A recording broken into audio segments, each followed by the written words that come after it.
নমস্কার বন্ধুরা, আমি সমর। আর আপনারা দেখছেন গ্রিন ফ্রেন্ডসদের দেখছেন, কিন্তু না ব্রেজার রেড। ঠিক আছে, দারুণ একটা ভ্যারাইটি। আর প্রচুর প্রচুর কিন্তু ফুল ফোটে এই গাছটা, প্রচুর। মানে যেদিন থেকে এসছে প্রচুর ফুল ফোটে। গতকাল আপনারা গ্রিন ফ্রেন্ডস ইউটিউব চ্যানেলে দেখেছেন যে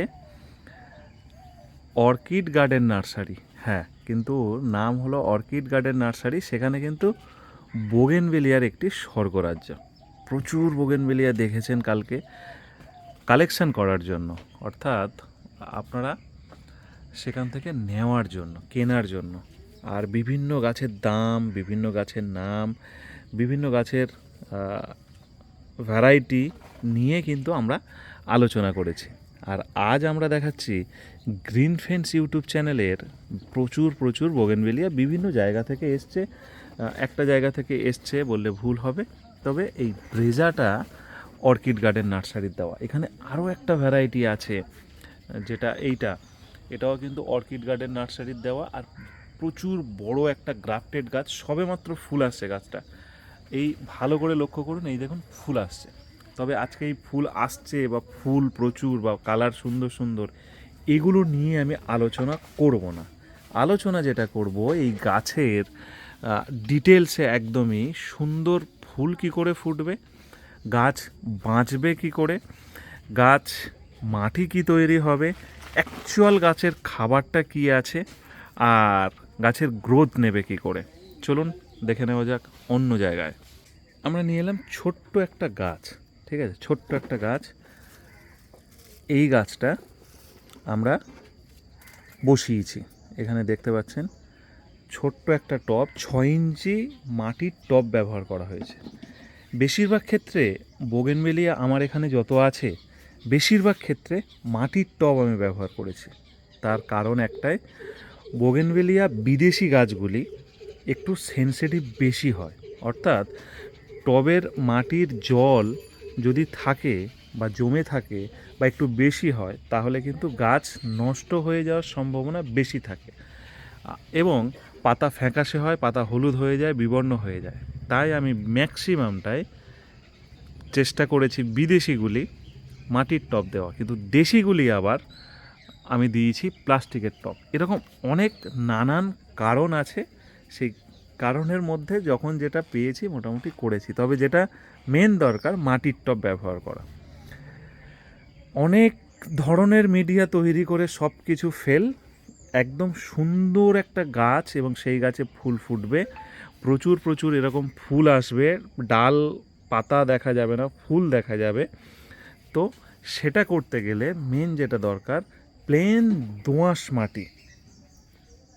প্লেন দোআঁশ মাটি এর 1 থেকে 2 মুঠো ভার্মি কম্পোস্ট। একটা 6 ইঞ্চি টবের জন্য 1 মুঠো ভার্মি কম্পোস্ট, 8 ইঞ্চি টবের জন্য 2 থেকে 3 মুঠো ভার্মি কম্পোস্ট, 10 ইঞ্চির জন্য একটু বেশি।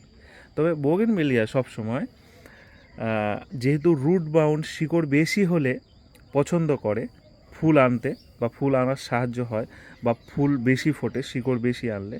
এবং ছোট ছোট গাছ আমরা কিনছি, কারণ বিদেশি গাছগুলোর দাম অনেকটা বেশি হয়, আমাদের সাধ্যের থেকে বেশি হয়।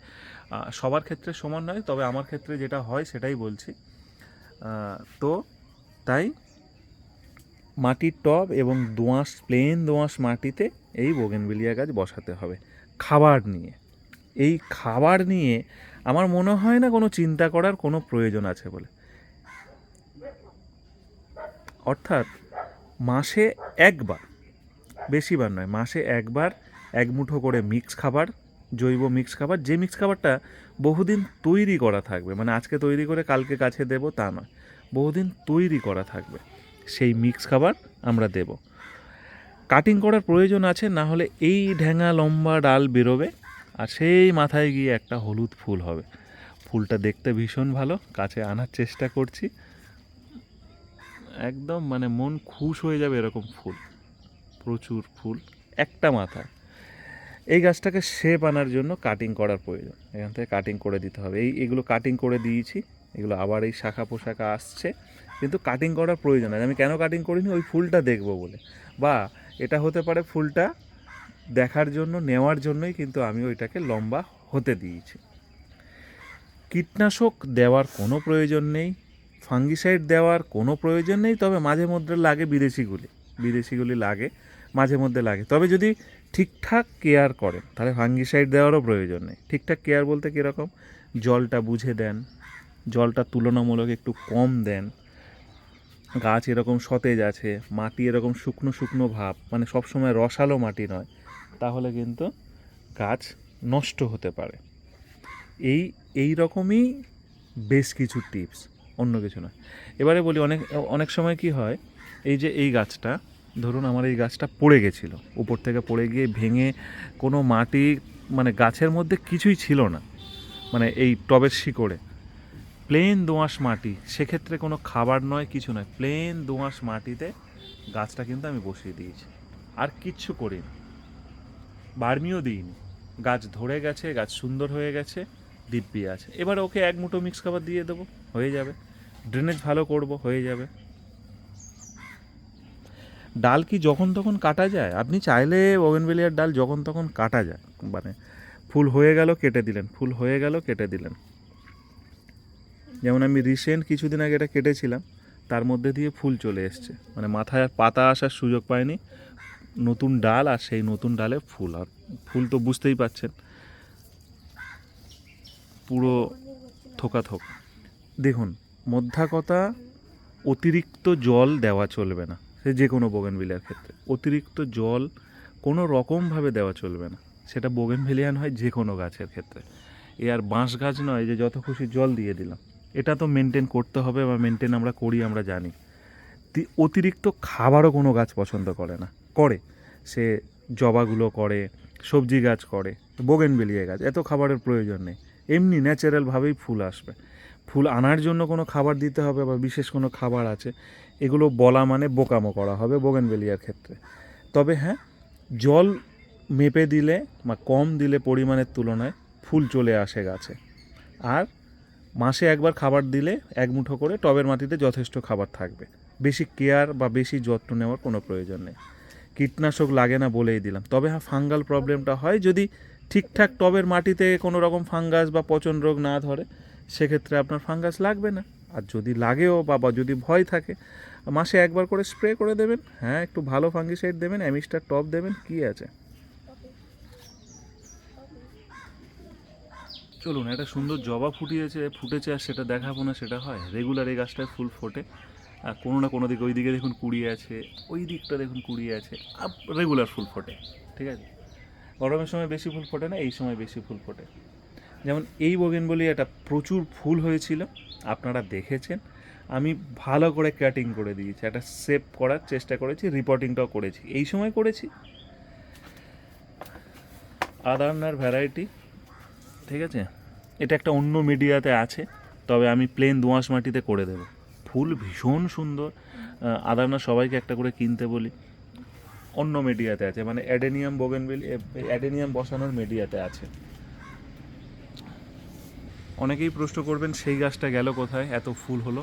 দেখুন, গাছে ফুল মোটামুটি এখনও আছে, প্রচুর ফুল আছে, আর সেই ফুল থাকা অবস্থায় এই ফুলগুলো ঝরেনি এখনও, ওই নাড়া দিয়ে ঝাড়ানোর চেষ্টা করছি, কিন্তু আমি চাইলে শুকনোও করতে পারবো না, কারণ গাছটা দেখুন আবার ফুল আসছে, ভালো করে লক্ষ্য করুন চারিদিকে, দেখুন আবার ফুল আসছে, ওর মধ্যে দিয়ে আবার ফুল এসে গেছে, মানে এই ফুল ঝরার কমপ্লিট হলো না, আবার নতুন করে ফুল চলে এলো।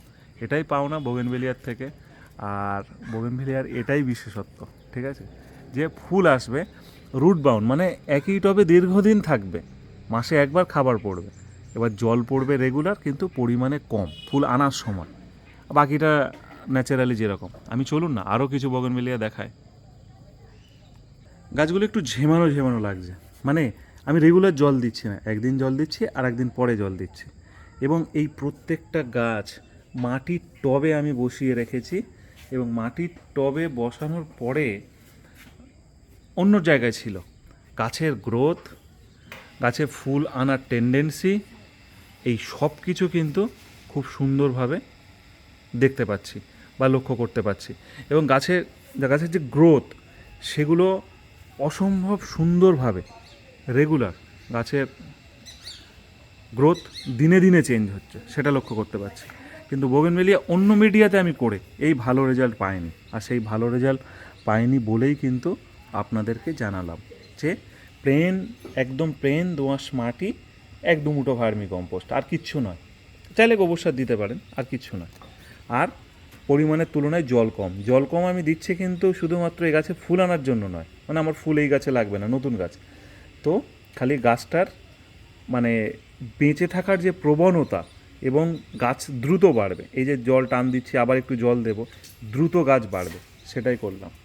চলুন এখানেই শেষ করলাম ভিডিও, আবার নতুন ভিডিও আসবে খুব তাড়াতাড়ি।